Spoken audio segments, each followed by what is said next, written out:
Bonsoir, chers frères et sœurs. Soyez les bienvenus sur Anjombolo TV. Comme toujours, c'est un réel plaisir pour moi de venir à vous, afin qu'ensemble nous nous rendions aux pieds du Seigneur de gloire Jésus-Christ pour partager le pain de vie, la parole de Dieu, la bonne nouvelle d'élection de la grâce, la bonne nouvelle, chers frères et sœurs, de la prédestination des élus de Dieu au salut.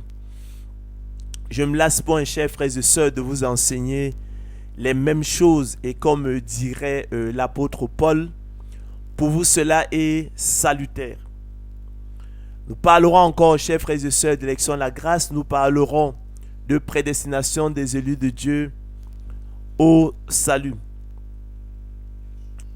En l'occurrence, je me propose ce soir de vous révéler la bonne nouvelle de la prédestination des élus de Dieu au salut à la lumière, chers frères et sœurs, du rouleau de l'épître de Paul aux Romains. La conférence de ce soir, je l'ai donc intitulée « La bonne nouvelle de la prédestination des élus de Dieu au salut » révélée à la lumière de l'épître de Paul aux Romains. Donc ce soir, chers frères et sœurs, au cours de notre conférence et à la lumière de l'épître précieuse de Paul aux Romains, je me propose donc de vous révéler, téléspectateurs de Anjombolo TV, la bonne nouvelle de la prédestination des élus de Dieu au salut. Ce sont des choses que le diable et ses émissaires sur la terre et dans les églises, à travers ces petites mains que sont effectivement les apôtres de l'évangile de la gloire de l'homme, effectivement vous cache, afin, chers frères et sœurs, de tourmenter à l'extrême votre exode spirituel, vous livrez au fouet de la loi, qui est, je l'ai souvent dit, c'est la très sainte parole de Dieu, mais qui est loin d'être une bonne nouvelle, parce qu'elle ne nous a pas été donnée pour nous sauver, mais pour nous condamner. Elle nous condamne tous. C'est pourquoi l'apôtre Paul l'appellera aussi le ministère de la mort, le ministère de la condamnation, le ministère de la malédiction. La bonne nouvelle de la grâce de Dieu, ça reste l'élection de la grâce. Et en dehors d'elle, chers frères et sœurs, je l'ai souvent dit, personne ne sera sauvé. Donc j'ai donc à cœur de vous révéler ces choses cachées, chers frères et sœurs, que vous n'entendrez nulle part ailleurs que sur Anjombolo TV. L'objectif clairement affiché, chers frères et sœurs, est d'éveiller les consciences de tous ceux qui aiment sincèrement dans leur cœur le Seigneur de gloire Jésus-Christ, sur cette réalité cachée par le diable et ses émissaires sur la terre et dans les églises, afin qu'ils sachent, chers frères et sœurs, les choses excellentes que Dieu leur a données par sa grâce.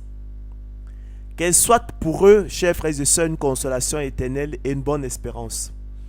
Qu'elles y trouvent un puissant encouragement pour persévérer, chers frères et sœurs, dans l'épreuve de la foi. Selon qu'il est écrit, il faut que le laboureur travaille avant de recueillir les fruits. Qu'ils aient la paix avec Dieu, ayant trouvé le repos auprès de Dieu, qu'ils renoncent à l'impiété et aux convoitises mondaines, vivant dans le siècle présent selon la sagesse, la justice et la piété, en attendant la bienheureuse espérance et la manifestation de la gloire du grand Dieu et de notre Sauveur Jésus-Christ, qui s'est donné lui-même pour nous, afin de nous racheter de toute iniquité et de se faire un peuple qui lui appartienne, purifié par lui et zelé pour les bonnes œuvres. Car, chers frères et sœurs, nous ne le dirons jamais assez, c'est en espérance que nous sommes sauvés. Espérance comme attente confiante d'un bien qu'on désire. Or, dira l'apôtre Paul, l'espérance qu'on voit n'est plus espérance. Ce qu'on voit, peut-on l'espérer encore? Mais si nous espérons ce que nous ne voyons pas, nous l'attendons avec persévérance. Quoique maintenant, chers frères et sœurs, puisqu'il le faut, nous soyons attristés pour un peu de temps par diverses épreuves, afin que l'épreuve de notre foi, plus précieuse que l'or périssable qui cependant est éprouvé par le feu, ait pour résultat la louange, la gloire et l'honneur lorsque Jésus-Christ apparaîtra.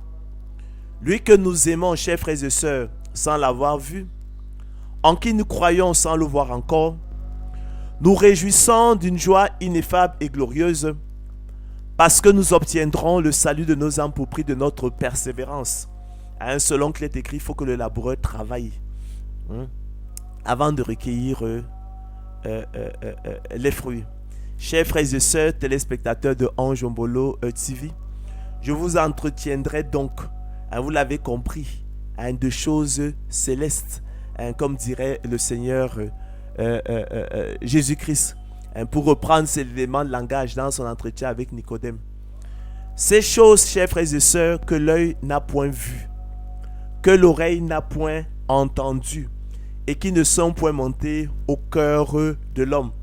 Des choses que Dieu a préparées pour ceux qui l'aiment, mais que le diable et ses émissaires, notamment les apôtres de l'évangile, la gloire de l'homme, vous cachent. Mais la parole de Dieu ne saurait être liée, chers frères et sœurs. Et Dieu nous les a révélées, ces choses cachées. Ces choses que le diable veut vous cacher. Avec ses émissaires sur la terre. Dieu nous les a révélées avec puissance par l'épître de Paul aux Romains. Notamment dans son chapitre 9.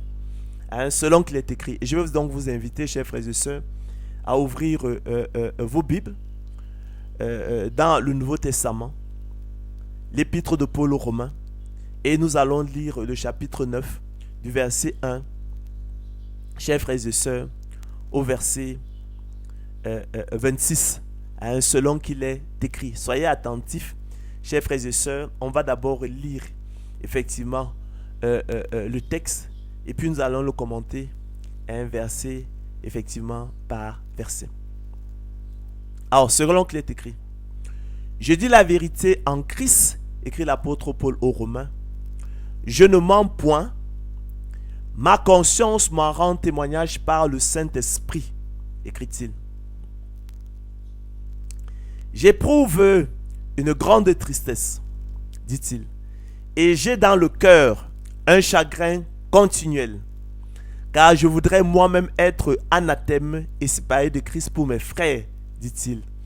Mes parents selon la chair, qui sont israélites, à qui appartiennent l'adoption et la gloire et les alliances et la loi et le culte et les promesses et les patriarches, et de qui est issu selon la chair le Christ qui est au-dessus de toutes choses, Dieu béni éternellement.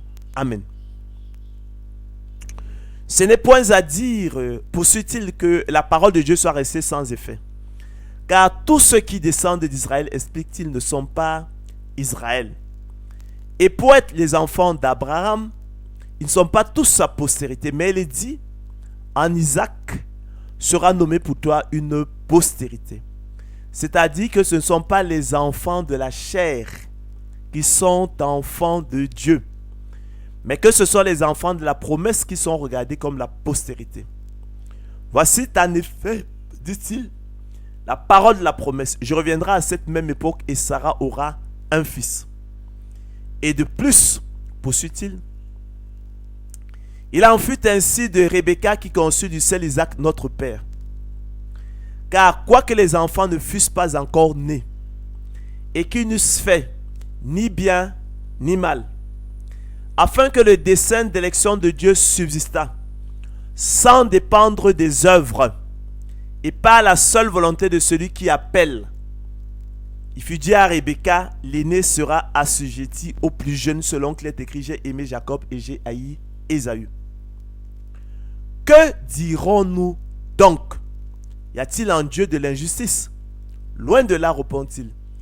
Car il dit à Moïse, je ferai miséricorde à qui je fais miséricorde, et j'aurai compassion de qui j'ai compassion. Ainsi donc, cela ne dépend ni de celui qui veut, ni de celui qui court, mais de Dieu qui fait miséricorde. Car l'Écriture dit à Pharaon, je t'ai suscité à dessein pour montrer en toi ma puissance, et afin que mon nom soit publié par toute la terre. Ainsi, chers frères et sœurs, écrit-il, il fait miséricorde à qui il veut, et il endurcit à qui il veut. Il abandonne qui il veut dans sa mort spirituelle. Tu me diras, pourquoi blâme-t-il encore? Car qui est-ce qui résiste à sa volonté, au bon plaisir de sa volonté? Il n'avait qu'à sauver tous les hommes. Ô homme, toi plutôt, qui es-tu pour contester avec Dieu? Le vase d'argile dira-t-il à celui qui l'a formé, pourquoi m'as-tu fait ainsi? Le potier n'est-il pas maître de l'argile pour faire avec la même masse un vase d'honneur et un vase d'un usage vil? Et que dire si Dieu, voulant montrer sa colère et faire connaître sa puissance, a supporté avec une grande patience des vases de colère formés pour la perdition, et s'il a voulu faire connaître la richesse de sa grâce envers des vases de miséricorde qu'il a d'avance préparés pour la gloire? Ainsi nous a-t-il appelés, de la sorte nous a-t-il appelés, de cette façon, de cette manière, selon ce plan de miséricorde, selon ce plan qui vient d'être présenté, non seulement d'entre les Juifs, mais encore d'entre les païens. Selon qu'il est dit dans Osée, j'appellerai mon peuple celui qui n'était pas mon peuple, et bien-aimé celle qui n'était pas la bien-aimée. Et là où on leur disait, vous n'êtes pas mon peuple, ils seront appelés fils du Dieu vivant. Chers frères et sœurs, qu'est-ce que la prédestination des élus de Dieu au salut? À la lumière, chers frères et sœurs, de la parole de Dieu, qui reste, je l'ai toujours dit, le meilleur des dictionnaires, on peut définir, chers frères et sœurs, la prédestination des élus de Dieu au salut comme le choix souverain de Dieu, et comme le choix souverain et discrétionnaire de Dieu dès avant la fondation du monde, dans son amour, selon le bon plaisir de sa volonté, son propre dessein, sans tenir compte de l'incapacité totale et absolue de l'homme animal vendu au péché, cadavre spirituel dont Dieu ne peut rien attendre, du fait de la servitude de sa volonté, selon qu'il est écrit, j'ai la volonté, mais non le pouvoir de faire le bien. Car chose impossible à la volonté, parce que le péché la rend sans force. Et son appel efficace, par le moyen du don de l'esprit et de la foi à salut, équipant et outillant ainsi ses héritiers qu'il aime de toute éternité pour les rendre aptes et capables, non seulement de discerner quelle est la volonté de Dieu, ce qui est bon, agréable et parfait, mais aussi de la faire efficacement de façon à accomplir l'esprit de la loi. Selon qu'il est écrit, celui qui fait la volonté de Dieu demeure éternellement. Quiconque fait la volonté de Dieu, celui-là est mon frère, ma soeur et ma mère. Donc il y a donc des éléments capitaux dans la prédestination des élus de Dieu au salut. Donc, j'ai dit donc on va donc redéfinir la prédestination des élus de Dieu au salut comme le choix souverain et discrétionnaire de Dieu dès avant la fondation du monde. Je rappelle que l'adjectif discrétionnaire signifie qu'il confère à quelqu'un la libre décision. Donc ici, il s'agit d'un choix qui confère à Dieu la libre décision.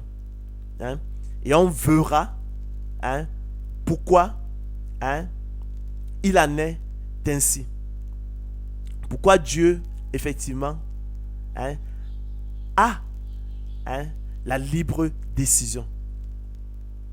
Donc, choix souverain et discrétionnaire de Dieu dès avant la fondation du monde, dans son amour, selon le bon plaisir de sa volonté, son propre dessein, sans tenir compte de l'incapacité totale et absolue de l'homme animal vendu au péché, cadavre spirituel dont Dieu ne peut rien attendre du fait de la servitude de sa volonté. Et son appel efficace. Ça, c'est la seconde idée. Son appel efficace. Choix souverain et discrétionnaire de Dieu dès avant la fondation du monde. Et son appel efficace. Par le moyen du don de l'esprit et de la foi à salut. Lorsqu'on parle du don de l'esprit, ça nous renvoie à la nouvelle naissance. Vous savez que le Saint-Esprit est avec la parole de Dieu co-agent de la régénération. Donc, et son appel efficace. Par le moyen du don de l'esprit et de la foi à salut, équipant et outillant ainsi ses héritiers qu'il aime de toute éternité, pour les rendre aptes et capables, non seulement de discerner quelle est la volonté de Dieu, ce qui est bon, agréable et parfait, mais aussi de la faire efficacement de façon à accomplir l'esprit de la loi. Selon qu'il est écrit, celui qui fait la volonté de Dieu demeure éternellement. Quiconque fait la volonté de Dieu, le Seigneur qui l'a dit, celui-là est mon frère, ma soeur et ma mère. D'accord? Donc c'est ça, de façon opérationnelle qu'il faut retenir dans la notion de prédestination des huiles de Dieu au salut. Donc le choix souverain et discrétionnaire de Dieu dès avant la fondation du monde. J'ai dit discrétionnaire qui confère à quelqu'un la libre décision. Cela est fait dans son amour. C'est un acte d'amour. Selon le bon plaisir de sa volonté, son propre dessein, sans tenir compte de l'incapacité totale et absolue de l'homme animal vendu au péché, cadavre spirituel dont on ne peut rien attendre du fait de la servitude de sa volonté. Selon qu'il est écrit, j'ai la volonté, mais non le pouvoir de faire le bien. Car la chose impossible à la volonté parce que le péché la rend sans force. Et son appel efficace. D'accord? Par le moyen du don de l'esprit et de la foi à salut, équipant et outillant ainsi ses héritiers qu'il aime de toute éternité pour les rendre aptes et capables, non seulement de discerner quelle est la volonté de Dieu, ce qui est bon, agréable et parfait, mais aussi de la faire efficacement de façon à accomplir l'esprit de la loi, et non la lettre de la loi qui tue. D'accord? Mais l'esprit de la loi vivifie. D'accord? Il s'agit donc, chers frères et sœurs, vous l'avez compris, de choses merveilleuses et cependant cachées aux héritiers de Dieu que vous êtes, afin de vous éprouver à l'excès durant votre exode spirituel, en vous livrant au tourment et au fouet de la loi, qui est certes, je l'ai toujours dit, la sainte parole de Dieu, mais ne constitue point une bonne nouvelle. L'apôtre Paul l'appelle aussi le ministère de la condamnation, le ministère de la mort, le ministère de la malédiction. Selon qu'il est écrit, nous savons que tout ce que dit la loi, elle le dit afin que toute bouche soit fermée et que tout le monde soit reconnu coupable devant Dieu. La loi ne nous a pas été donnée pour nous sauver, elle nous a été donnée pour nous condamner, pour nous faire prendre conscience de notre misère spirituelle et nous conduire ainsi à l'élection de la grâce. Elle va servir comme un pédagogue, pour nous faire prendre conscience de notre misère spirituelle, de notre incapacité à accomplir la loi de Dieu, et nous conduire ainsi vers l'élection de la grâce, qui est la promesse inconditionnelle, et en dehors de laquelle personne ne serait sauvé. L'apôtre Paul, chers frères et sœurs, a eu soin de nous révéler ces merveilles que j'ai dit, le diable et ses émissaires sur la terre, dans les églises, à travers la voix des apôtres de l'évangile de la gloire de l'homme, veulent vous cacher. Il a eu soin de nous révéler ces choses avec puissance, autorité, dans ses épîtres aux Éphésiens et aux Romains, où le terme prédestination et ceux qui lui sont associés reviennent, chers frères et sœurs, par 4 fois, selon qu'il est écrit. Alors nous allons prendre l'épître de Paul aux Éphésiens, au chapitre 1er, selon qu'il est écrit. Dieu nous a élus avant la fondation du monde. Dieu nous a choisis avant la fondation du monde. Parce que élire, en fait, c'est choisir comme on choisit un président de la République, des députés, nos représentants, des conseillers municipaux. Donc, Dieu nous a élus avant la fondation du monde. Dieu nous a choisis avant la fondation du monde. Dieu nous a aimés avant la fondation du monde. C'est de ça qu'il s'agit. Pour que nous soyons saints et irrépréhensibles devant lui. Non pas parce que nous étions saints et irrépréhensibles devant lui, mais afin que nous ayant prédestinés dans son amour. C'est un acte d'amour. La prédestination est un acte d'amour. Il faut le comprendre. À être ses enfants d'adoption par Jésus-Christ, selon le bon plaisir de sa volonté. La prédestination est selon le bon plaisir de la volonté de Dieu. À la louange, la gloire de sa grâce qu'il nous a accordée en son bien-aimé.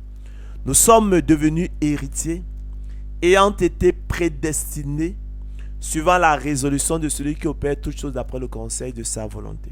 Dans l'épître de Paul aux Éphésiens, au chapitre 1er du verset 4 à 11, on a le participe passé prédestiné, effectivement, qui revient par 2 fois. Si nous prenons l'épître de Paul aux Romains, le chapitre 8, le verset 28 au verset 30, la chaîne d'or, l'élection de la grâce que vous connaissez, le participe passé prédestiné revient également par 2 fois selon qu'il est écrit. Nous savons du reste que toute chose concourt au bien de ceux qui aiment Dieu, de ceux qui sont appelés selon son dessein. Car ceux qu'il a connus d'avance, ceux qu'il a aimés d'avance, ceux qu'il a choisis d'avance, ceux qu'il a élus d'avance, il les a aussi prédestinés à être semblables à l'image de son Fils, afin que son Fils fût le premier-né entre plusieurs frères. Et ceux qu'il a prédestinés, il les a aussi appelés. Et ceux qu'il a appelés, il les a aussi justifiés. Ceux qu'il a justifiés, il les a aussi glorifiés.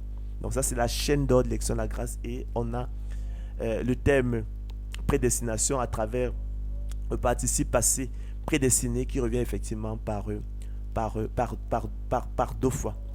Relevons également, chers frères et sœurs, que sur un tout autre plan, dans sa première épître, l'apôtre Pierre présente le Seigneur de gloire Jésus-Christ comme un agneau sans défaut et sans tache, prédestiné avant la fondation du monde et manifesté à la fin des temps. D'accord? La prédestination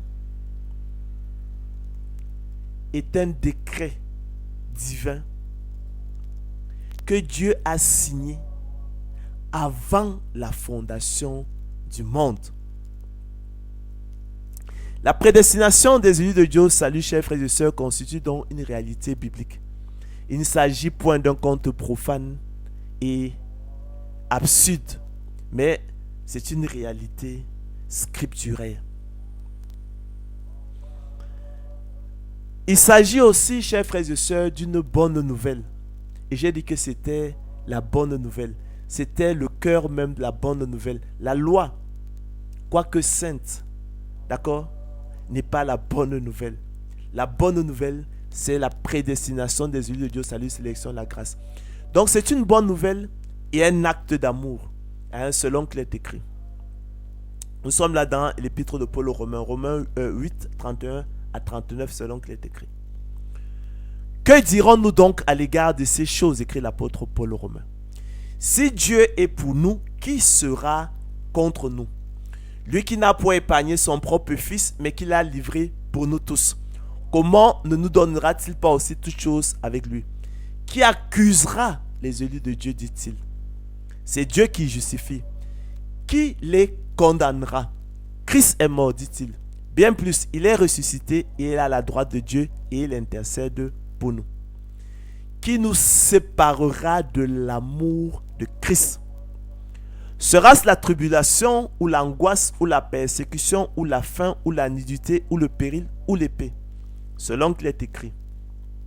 C'est à cause de toi qu'on nous met à mort tout le jour, qu'on nous regarde comme des brebis destinées à la boucherie. Mais dans toutes ces choses, dit-il, nous sommes plus que vainqueurs par celui qui nous a aimés. Car j'ai l'assurance, dit-il, que ni la mort, ni la vie, ni les anges, ni les dominations, ni les choses présentes, ni les choses à venir, ni les puissances, ni la hauteur, ni la profondeur, ni aucune autre créature ne pourra nous séparer de l'amour de Dieu manifesté en Jésus-Christ, notre Seigneur. Donc c'est un acte d'amour, c'est la bonne nouvelle. Contrairement à la loi, qui quoique sainte, n'est pas une bonne nouvelle. L'apôtre Paul, je l'ai dit, l'appelle le ministère de la mort, c'est le ministère de la condamnation, c'est le ministère de la malédiction. D'accord? Nul chair ne sera justifié devant Dieu par les œuvres de la loi. L'apôtre Paul, en Romains 10:5, écrit ceci. Moïse définit en effet la justice qui vient. Moïse définit ainsi la justice qui vient de la loi. Celui qui mettra ces choses en pratique vivra par elles. L'homme qui mettra ces choses en pratique vivra par elles. C'est ainsi que Moïse définit la loi. Moïse définit ainsi la justice qui vient de la loi. L'homme qui mettra ces choses en pratique vivra par elles. Comment l'homme qui boit l'iniquité comme l'eau pourrait respecter quelque chose, pourrait respecter une promesse inconditionnelle, pourrait respecter la loi de Dieu. Ça n'est pas possible. Cette bonne nouvelle, chers frères et sœurs, de la prédestination des élus de Dieu au salut est retenue injustement captive par le diable, ses émissaires, les apôtres de l'évangile de la gloire de l'homme, qui s'évertuent à la cacher grossièrement pour les uns. C'est dans l'église catholique romaine notamment, en demandant de ne pas en parler de peur d'être compris de travers, prétexte-t-il. C'est une insulte à votre intelligence. Est-ce que Dieu, lorsque par la voix de l'apôtre Paul en a parlé, était-il fou? Si ce n'était pas utile, il n'aurait pas mis ça dans sa parole. Allant, chers frères et sœurs, jusqu'à nier contre toute évidence son existence dans l'écriture que nous venons de voir. C'est grotesque. Et plus habilement, chers frères et sœurs, pour les autres, en reconnaissant son caractère biblique, c'est-à-dire son existence dans la Bible, dans l'écriture, mais pour mieux, chers frères et sœurs, la dénaturer et la vider de sa substance et de son intérêt. Et nous verrons comment. Mais, chers frères et sœurs, comme l'apôtre Paul l'a souvent dit, la parole de Dieu ne saurait être liée. Car, chers frères et sœurs, les armes avec lesquelles nous combattons, écrit l'apôtre Paul, ne sont pas charnelles, mais sont puissantes par la vertu de Dieu pour renverser des forteresses. Avec le rouleau du chapitre 9 de l'épître de Paul aux Romains à la main, chers frères et sœurs, téléspectateurs de Anjombolo TV, croyez-moi, nous renversons les raisonnements et tout auteur qui s'élève contre la connaissance du Dieu qui justifie l'impie. Et nous amenons toute pensée captive à l'obéissance de la parole de Dieu. Avec lui, chers frères et sœurs, nous sommes prêts aussi à détecter toute falsification et torsion du sens des Écritures, le cas échéant. Chers frères et sœurs, de quoi nous parle le rouleau du chapitre 9 de l'épître de Paul aux Romains? Ce rouleau, chers frères et sœurs, précieux, nous présente les voies incompréhensibles et insondables de Dieu en matière de salut à travers l'élection d'Isaac et de Jacob et la réprobation d'Ismaël et d'Ésaü comme type d'élection du peuple de Dieu. Valable, chers frères et sœurs, aussi bien pour les Juifs que pour les païens, aussi bien dans le temps présent que dans le temps passé. Selon qu'il est écrit, de même aussi dans le temps présent, écrit l'apôtre Paul, il y a un reste selon l'élection de la grâce. Ainsi nous a-t-il appelés, non seulement d'entre les Juifs, mais encore d'entre les païens. C'est dit, chers frères et sœurs, qu'il n'y a qu'une seule voie de salut. Ce n'est pas la loi, mais c'est l'élection de la grâce. En dehors d'elle, personne ne serait sauvé. Elle est valable aussi bien pour les Juifs que pour les païens. Selon qu'il est écrit, ainsi nous a-t-il appelés non seulement d'entre les Juifs, mais encore d'entre les païens. Elle est valable dans le temps passé, mais aussi dans le temps présent, selon qu'il est écrit. De même aussi, dans le temps présent, il y a un reste selon l'élection de la grâce.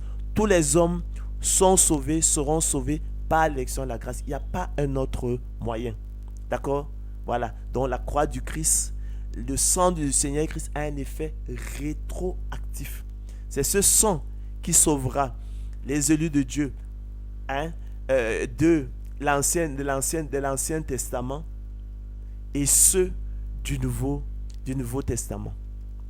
D'accord? Donc ce rouleau, chers frères et sœurs, nous présente le plan de miséricorde du Dieu qui justifie l'impie. Encore connu sous le nom de l'élection de la grâce. Valable aussi bien pour les Juifs que pour les païens, aussi bien dans le temps présent que dans le temps passé. Selon qu'il est écrit, de même aussi dans le temps présent, il y a un reste selon l'élection de la grâce, écrit l'apôtre Paul dans Romains 11:5. Ainsi nous a-t-il appelés, selon l'élection de la grâce, la prédestination des élus de Dieu au salut, non seulement d'entre les Juifs, mais encore d'entre les païens. Il s'agit, chers frères et sœurs, du plan de salut de l'homme. Alors cela est attesté formellement par la mention des enfants de Dieu, des enfants de la promesse. Vous savez que dans Galates 4:28, l'apôtre Paul dira, pour vous frères comme Isaac, vous êtes enfants de la promesse. Cela est attesté, chers frères et sœurs, par la mention, j'ai dit, des enfants de Dieu, des enfants de la promesse, du peuple de Dieu, des fils du Dieu vivant et, chers frères et sœurs, des bien-aimés. Nous avons lu ces choses-là. Il s'agit, je l'ai dit, d'un acte d'amour, d'un plan de miséricorde et non de condamnation. Il faut comprendre la subtilité. Il s'agit d'un plan de miséricorde et non de condamnation. Il faut comprendre cela, cette nuance, d'accord, pour ne pas tout confondre. Il s'agit d'un acte d'amour, d'un plan de miséricorde et non de condamnation, d'un choix souverain et discrétionnaire de Dieu. J'ai dit discrétionnaire, qui confère à quelqu'un la libre décision. D'accord? Et nous verrons pourquoi. Selon le bon plaisir de sa volonté, son propre dessein, sans aucune considération de quelques capacités humaines, ou plutôt, et je donne la raison, en raison précisément de l'absolue incapacité de l'homme animal, cadavre spirituel, dont Dieu ne peut rien attendre selon qu'il est écrit. Mais l'homme animal ne reçoit pas les choses de l'Esprit de Dieu. Mais l'homme animal n'accepte pas les choses de l'Esprit de Dieu. Mais l'homme animal refuse les choses de l'Esprit de Dieu, explique l'apôtre Paul. Pourquoi? Car elles sont une folie pour lui. Normal. Personne n'accepterait ce qui lui semble relever de la folie. Et ne peut les connaître, chers frères et sœurs, parce que c'est spirituellement qu'on en juge. Il ne peut les aimer, parce que c'est spirituellement qu'on en juge. Lui qui, malheureusement, est spirituellement mort. Il s'agit, chers frères et sœurs, d'un plan de miséricorde divine qui ne regarde point aux œuvres de justice, hors de portée de l'homme animal, dont toute la justice est pire qu'un vêtement souillé, lui qui boit l'iniquité comme l'eau. Il s'agit, chers frères et sœurs, et comprenez-le, d'un plan de miséricorde qui ne regarde pas à la foi de l'homme animal qui ne peut sauver, car plus naine que celle des démons. L'apôtre Jacques, dans son épître, dira, tu crois qu'il y a un Dieu, tu fais bien. Les démons le croient aussi et ils en tremblent. Et donc, ils sont donc même plus avancés que nombreux parmi vous. Pour autant, leur foi ne sert à rien. Elle ne vaut rien. Elle ne peut pas sauver. Nous vous parlons de la foi à salut. D'accord? Qui est un don de Dieu. Selon qu'il est écrit, c'est par grâce que vous êtes sauvés. par le moyen de la foi, du don de la foi. Et naturellement, cela ne vient pas de vous, c'est le don de Dieu. Car il vous a été fait la grâce et le privilège, élu de Dieu par rapport à Christ, de croire en lui. Il s'agit, chers frères et sœurs, d'un plan de miséricorde qui ne regarde pas au mérite imaginaire de l'homme. Les mots ici ont un sens. Imaginaire, c'est-à-dire qu'il n'existe pas en réalité. Il s'agit d'un plan de miséricorde qui ne regarde pas aux mérites imaginaires de l'homme. C'est-à-dire aux œuvres imaginaires que Dieu aurait vues d'avance. À la foi imaginaire que Dieu aurait vu d'avance. À la piété imaginaire que Dieu aurait vu d'avance. Au bien imaginaire que Dieu aurait vu d'avance. Comme si l'homme animal, chers frères et sœurs, dans sa mort spirituelle et la servitude de sa volonté, en était capable, selon qu'il est écrit. Et nous l'avons lu précédemment, nous sommes dans Romains 9, 10 à 13. Et de plus, il en fut ainsi de Rebecca, qui conçut du seul Isaac notre père. Car quoique les enfants ne fussent pas encore nés, et qui n'eussent fait ni bien ni mal, afin que le dessein d'élection de Dieu subsistât, sans dépendre des œuvres, et par la seule volonté de celui qui appelle, il fut dit à Rebecca, l'aîné sera assujetti au plus jeune, selon qu'il est écrit, j'ai aimé Jacob et j'ai haï Ésaü. Vous voyez que Dieu, pour se déterminer, n'a pas regardé aux œuvres. En effet, les enfants n'étaient pas encore nés, ils n'avaient fait ni bien ni mal. D'accord? Et Dieu a opéré son choix afin que le dessein d'élection de Dieu subsistât par la seule volonté de celui qui appelle, sans dépendre des œuvres. Vous entendez ça? Il n'a donc pas regardé aux œuvres. En fait, parce qu'elles n'existaient même pas. Il n'y avait pas d'œuvres bonnes. Il n'y avait que des œuvres mauvaises. D'accord? Il n'y avait qu'une foi plus naine que celle des démons. Ça ne peut pas sauver. Ça ne vaut rien. D'accord? Donc, chers frères et sœurs, l'épître de Paul aux Romains exclut ainsi, vous l'avez vu, toute idée de salut par les œuvres et les mérites. D'accord? Selon qu'il est écrit. Et de plus, soyez attentifs. Il en fut ainsi de Rebecca qui conçut du seul Isaac notre père. Car quoique les enfants ne fussent pas encore nés, et qu'ils n'eussent fait ni bien ni mal, afin que le dessein d'élection de Dieu subsistât sans dépendre des œuvres, et par la seule volonté de celui qui appelle, il fut dit à Rebecca, l'aîné sera assujetti au plus jeune, selon qu'il est écrit, j'ai aimé Jacob et j'ai haï Ésaü. Vous vous souvenez qu'effectivement, pendant sa grossesse, parce que les enfants se battaient dans son ventre, Rebecca s'est rendue à consulter l'Éternel pour savoir ce qui se passait. Et il lui fut révélé, donc avant leur naissance, avant qu'il n'ait fait ni bien ni mal, afin que le dessein d'élection de Dieu subsistât, sans dépendre des œuvres et par la seule volonté de celui qui appelle, que effectivement l'aîné serait assujetti au plus jeune. Donc il n'a pas regardé aux œuvres. D'accord? C'est pourquoi on nous dit, il nous ramène à avant la naissance des parents. Il nous ramène à avant la naissance des enfants, avant qu'ils n'aient fait ni bien ni mal, avant qu'ils aient posé quelque acte que ce soit. D'accord? C'était afin que le dessein d'élection de Dieu subsista sans dépendre des œuvres, sans qu'on considère les œuvres, et par la seule volonté de celui qui appelle. Il n'est pas dit que Dieu a fait son choix avant la naissance des enfants, avant qu'il n'ait fait ni bien ni mal, parce qu'il avait vu d'avance, je ne sais pas, la piété de l'un, l'impiété de l'autre, les bonnes œuvres de l'un, les bonnes œuvres de l'autre. Non, c'est pas ce qui est dit. Ce n'est pas parce que Dieu a la faculté de prévoir et de connaître les choses à venir. C'est pas de ce dont il est question ici.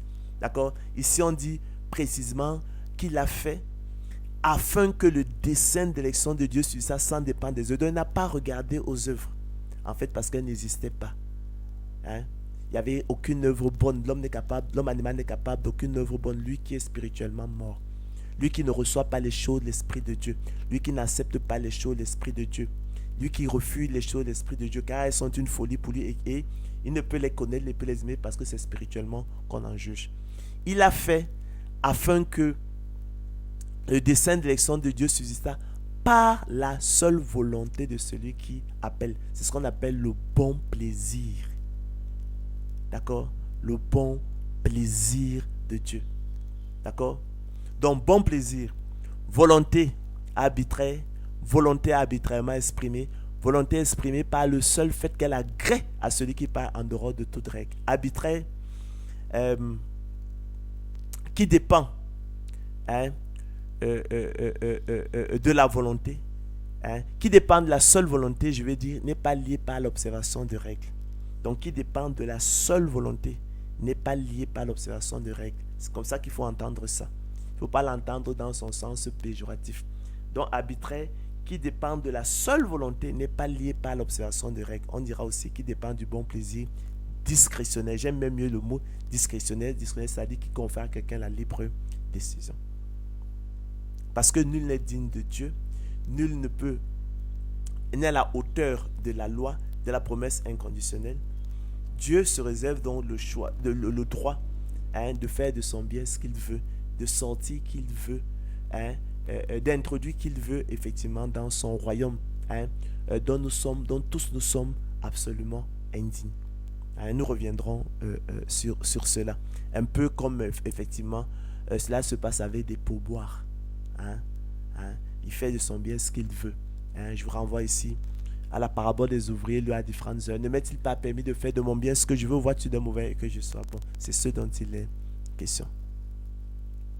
Chers frères et sœurs, téléspectateurs de Anjombolo TV, l'épître de Paul aux Romains exclut ainsi toute idée de salut par les œuvres et les mérites. En cela, elle s'accorde harmonieusement avec les épîtres de Paul aux Éphésiens, à Tite et à Timothée, selon qu'il est écrit, ce n'est point par les œuvres. Pourquoi? Afin que personne ne se glorifie. C'est une raison. Afin que nul ne se glorifie devant Dieu. En effet, dans son épître à Tite, l'apôtre Paul écrit que, nous rappelle que Dieu nous a sauvés, élus de Dieu, non à cause des œuvres de justice que nous aurions faites. Nous en sommes bien incapables. Mais selon sa miséricorde, par le baptême de la régénération et le renouvellement du Saint-Esprit qu'il a répandu sur nous avec abondance par Jésus-Christ notre Sauveur, afin que, justifiés par sa grâce, nous devenions en espérance héritiers de la vie éternelle. Cette parole est certaine, dira-t-il à Tite, et je veux que tu affirmes ces choses, afin que ceux qui ont cru en Dieu s'appliquent à pratiquer de bonnes œuvres, dira-t-il. Voilà ce qui est bon et utile aux hommes. Mais vite, dira-t-il, les discussions folles, les généalogies, les querelles, les disputes relatives à la loi, car elles sont vaines et inutiles. Et dans son épître, sa seconde épître à Timothée, il dira que, il rappellera que, il soulignera que Dieu nous a sauvés, élus de Dieu, et nous a adressé une sainte vocation, non à cause de nos œuvres, non, mais selon son propre dessein. Et selon la grâce qui nous a été donnée en Jésus-Christ avant les temps éternels. C'est ainsi qu'il a agi pour ceux qui se souviennent à l'égard d'Israël. Le peuple terrestre élu, Dieu appelé à manifester sa gloire, la gloire d'Éternel parmi les nations. Et qu'il n'était pas plus excellent qu'un autre peuple. Il n'était pas plus nombreux ni plus fort qu'un autre peuple par eux-mêmes. C'était une prostituée, une rebelle. Et il dira par la bouche du prophète Ézéchiel, il rappellera à Israël qu'il agissait ainsi, non à cause d'Israël, mais pour sanctifier son saint nom qu'Israël avait profané parmi les nations. C'était selon son propre dessein. Il a agi ainsi pareillement dans la vie d'Isaac, pour ceux qui connaissent les circonstances spécifiques qui ont entouré la naissance d'Isaac. Nous n'en dirons pas plus. L'épître de Paul aux Romains, chers frères et sœurs, en écartant toute idée de salut par les œuvres, disqualifie en conséquence l'idée d'une prédestination selon la préscience divine. D'accord? Laquelle regarde aux œuvres. D'accord? Je rappelle que la préscience divine, c'est la connaissance infaillible que Dieu a de l'avenir du monde, de l'humanité et de toutes choses, et cela dans le moindre détail. C'est la faculté que Dieu a de prévoir et de connaître les choses à venir. Donc, la prédestination, selon la conception rivale d'élection de la grâce et la prédestination, qu'on appelle la prédestination selon la préscience divine, regarde donc aux bonnes œuvres. En effet, chers frères et sœurs, cette conception rivale de l'élection de la grâce et de la prédestination reconnaît le choix souverain de Dieu avant la fondation du monde, ainsi que son appel efficace, en déniant cependant son caractère discrétionnaire, j'ai dit discrétionnaire, qui confère à quelqu'un la libre décision, en fondant le choix de Dieu sur la faculté de Dieu de prévoir et de connaître les choses à venir. Selon cette conception rivale de l'élection de la grâce et de la prédestination, Dieu aurait vu d'avance les bonnes œuvres, le bien, la foi et la piété de Jacob, et les mauvaises œuvres, le mal, et l'impiété d'Ésaü, qui ont guidé et fondé son choix objectif et impartial. On appliquerait également cette lecture à Isaac et à Ismaël. C'est même fou parce que, en fait, vous savez, les circonstances, je rappelais encore qui a entouré la naissance d'Isaac. Il était né, en fait, de parents qui avaient montré leur incapacité à donner naissance à un enfant. Une mère qui était âgée de 90 ans, stérile, qui ne pensait plus avoir d'enfants, qui avait donné sa servante Agar à son fils, à son époux, pensant par elle obtenir un enfant. C'était un miracle. Donc, cette lecture-là ne marche pas. D'accord? La naissance d'Isaac n'était même, maintenant, c'est même pas envisageable. Donc, on ne peut pas dire que Dieu a vu d'avance quoi que ce soit en Isaac. Ce n'est pas ce dont il est question. Il s'agit clairement, chers frères et sœurs, d'un salut par les œuvres, vous l'avez compris, en contradiction flagrante avec les Écritures et d'une falsification et torsion du sens des Écritures selon qu'il est écrit. Nous l'avons dit précédemment. Quoique les enfants ne fussent pas encore nés et qu'ils n'eussent fait ni bien ni mal, afin que le dessein d'élection de Dieu subsistât sans dépendre des œuvres, l'Écriture est claire et par la seule volonté de celui qui appelle. Il fut dit à Rebecca, l'aîné sera assujetti au plus jeune. Il n'est pas dit que, quoique les enfants ne fussent pas encore nés et qu'ils n'eussent fait ni bien ni mal, parce que Dieu, dans sa préscience, sa faculté qu'il a de connaître et de prévoir les choses à venir, avait vu une excellence particulière en Jacob. Elle avait vu sa foi, ses bonnes œuvres et que sais-je encore. Et à contrario, avait vu l'impiété, la médiocrité, le mal en Ésaü, ou encore en Ismaël, en Ésaü. C'est pas ce qui est dit.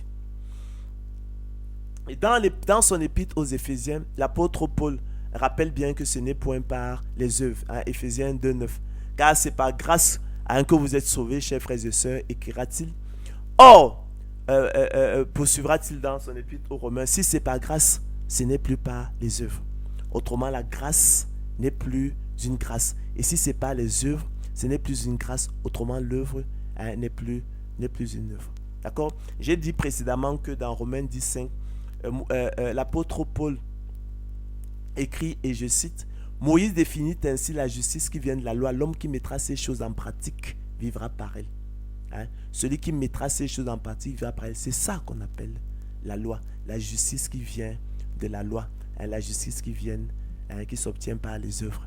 D'accord? Et qui s'oppose donc à ce qu'on appelle la foi, l'élection, la grâce, qui elle est une promesse inconditionnelle, un don gratuit de Dieu.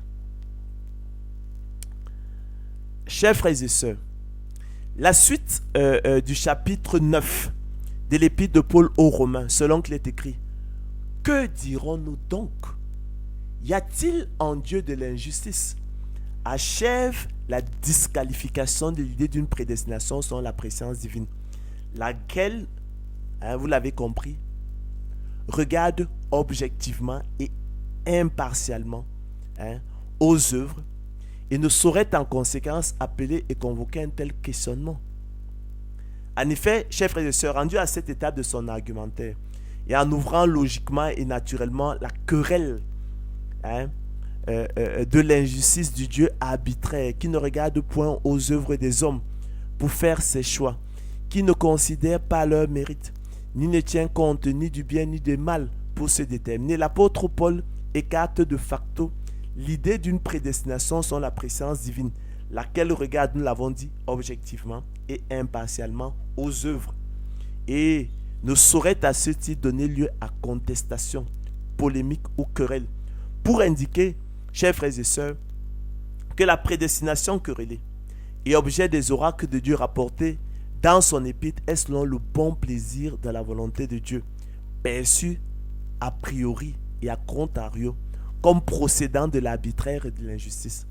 En effet, chers frères et sœurs, la préscience divine, attribut divin digne de louange, vertueux, qui mérite l'approbation, honorable, estimable, impartial, objectif, honnête, juste, pur, aimable, vrai, incontestable et incontesté, objet notamment de la prophétie biblique, et qui est, je l'ai dit, la connaissance infaillible que Dieu a de l'avenir du monde, de l'humanité, de toutes choses, et cela dans le moindre détail.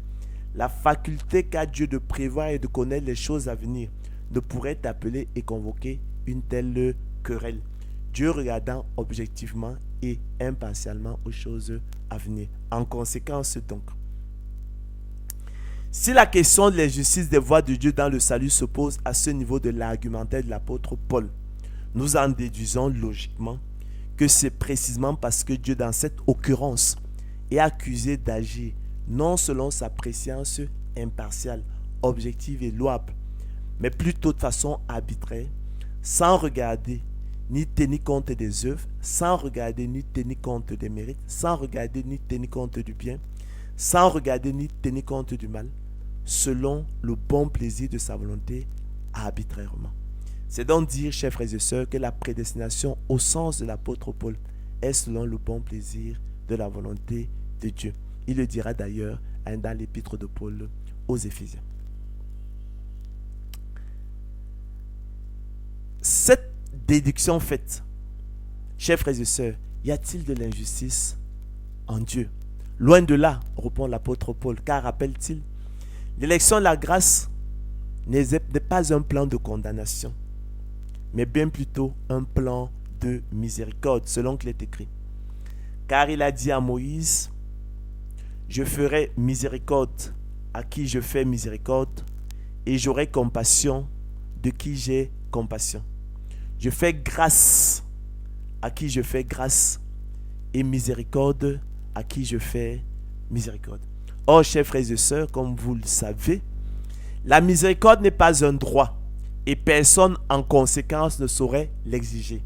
Chers frères et sœurs, téléspectateurs de Ange Mbolo TV, il y aurait effectivement injustice de la part de Dieu si Dieu avait dit « je condamnerai qui je condamnerai ». Car en cette occurrence, il y aurait risque, chers frères et sœurs, de condamner même l'innocent. En effet, comme vous le savez, fondamentalement, l'injustice consiste à condamner l'innocent ou à lui faire tort. L'Éternel, chers frères et sœurs, est un Dieu juste, qui ne condamne point l'innocent ni ne lui fait tort. En effet, nulle part dans la parole de Dieu, il n'est écrit « je condamnerai qui je condamnerai ». Mais il est plutôt dit « je ferai miséricorde à qui je fais miséricorde et j'aurai compassion de qui j'ai compassion. Je fais grâce à qui je fais grâce et miséricorde à qui je fais miséricorde ». Comme le maître de la maison dans la parabole des ouvriers lui à différentes heures. L'Éternel ici, chers frères et sœurs, fait simplement de son bien ce qu'il veut. En l'occurrence, il le distribue gratuitement à ceux qui n'y ont point droit, au regard de leur vie d'impiété et d'iniquité selon qu'il est écrit. Ne m'est-il pas permis de faire de mon bien ce que je veux, ou vois-tu d'un mauvais œil que je sois bon? Plutôt que de l'injustice, chers frères et sœurs, il faudrait au contraire souligner la bonté de Dieu et son amour ineffable envers ses élus, ainsi que la méchanceté de l'homme animal qui voit d'un mauvais œil que Dieu soit bon. Dans sa conception singulière de la justice, déformé par sa propre injustice, l'homme animal aurait préféré que tous périssent également, dans les temps ardents de feu et de soufre, pareillement, de la même façon, de la même manière.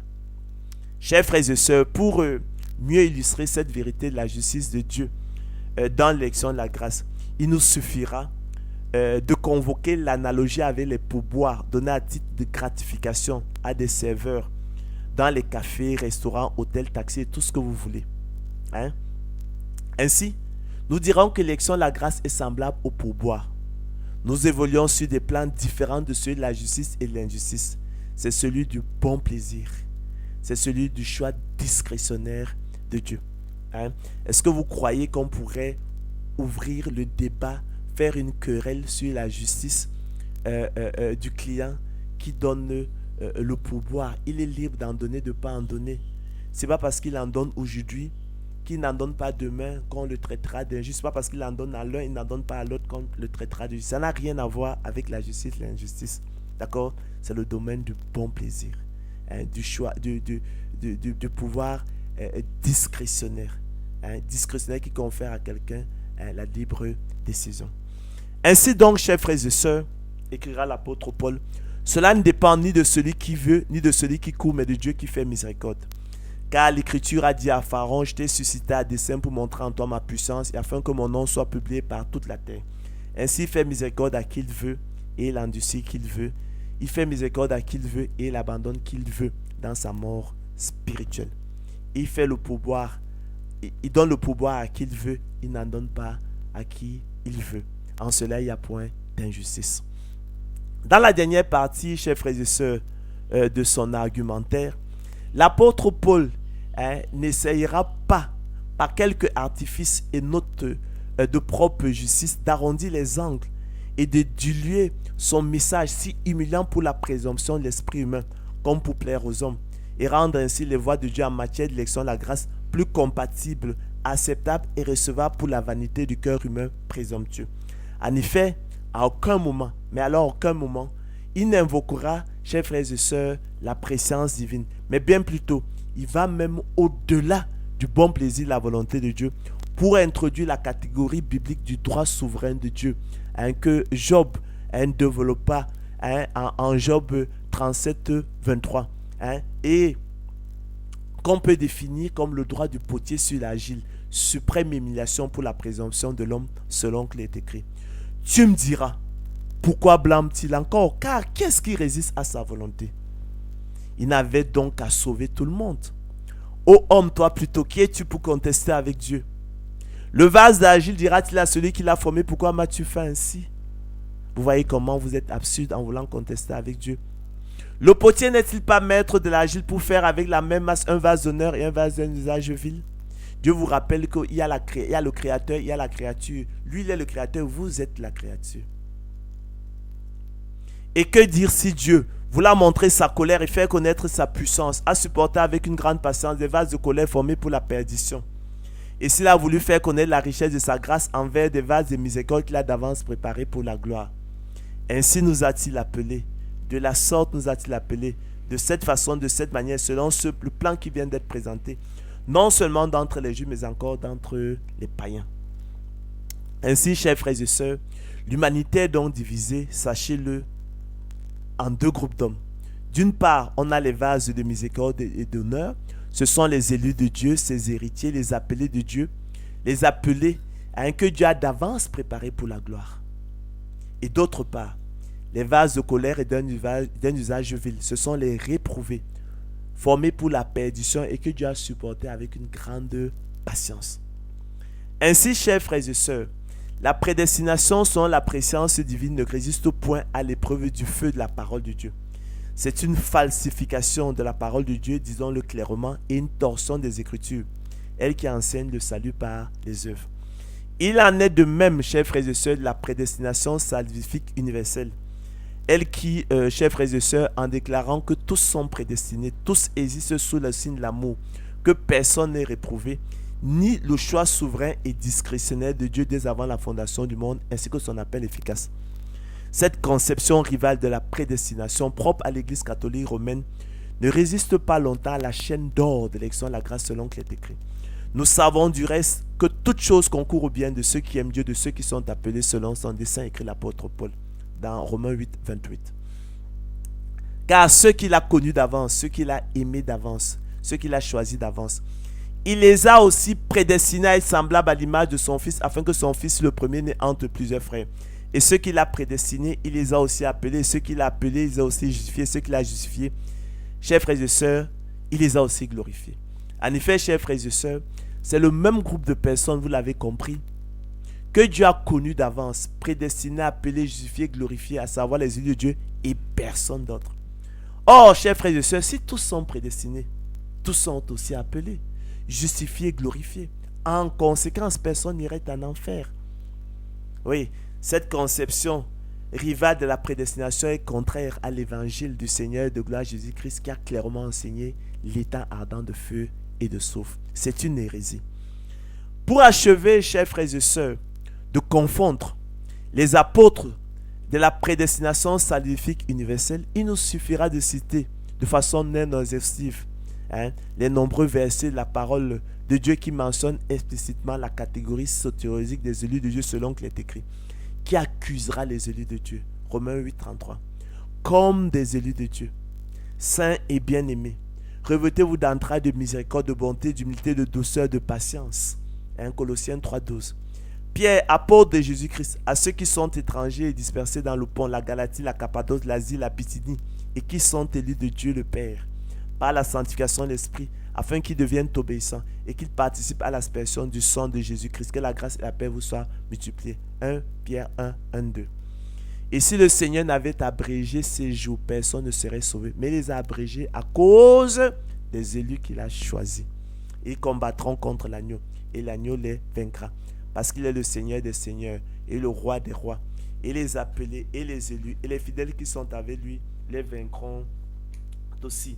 Et je pense que lorsque tu lisais précédemment, Thérèse, l'épître de Paul aux Romains, en fait on l'écoutait, je pense qu'en conclusion, l'apôtre Paul parlait de quelqu'un qu'il a présenté comme l'élu de Dieu. Je ne sais, voilà, et voilà, qu'il a présenté comme l'élu de Dieu. Il dira Timothée, il dira Timothée, mon compagnon d'œuvre vous salue, ainsi que Lysius, Laxon et Sosipater, mes parents. Je vous salue dans le Seigneur, moi Tertius, qui est écrit cette lettre. Gaius, mon hôte, et celui de toute l'église vous salue. Eraste, le trésorier de la ville, vous salue aussi, ainsi que le frère Gartus.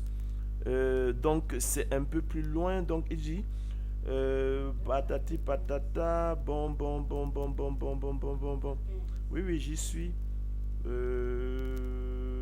Bon, il a présenté quelqu'un comme l'élu de Dieu.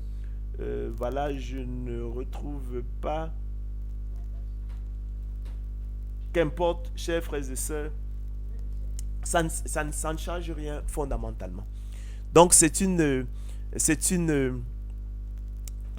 élus de Dieu sont une catégorie biblique. Ainsi, chers frères et sœurs, à la lumière du rouleau du chapitre 9 de l'épître de Paul aux Romains, la prédestination des élus de Dieu au salut est biblique. Elle n'est ni salvifique universelle, elle n'est ni selon la préscience divine, mais elle est selon le bon plaisir de la volonté de Dieu, selon qu'il est écrit. Dieu nous a élus avant la fondation du monde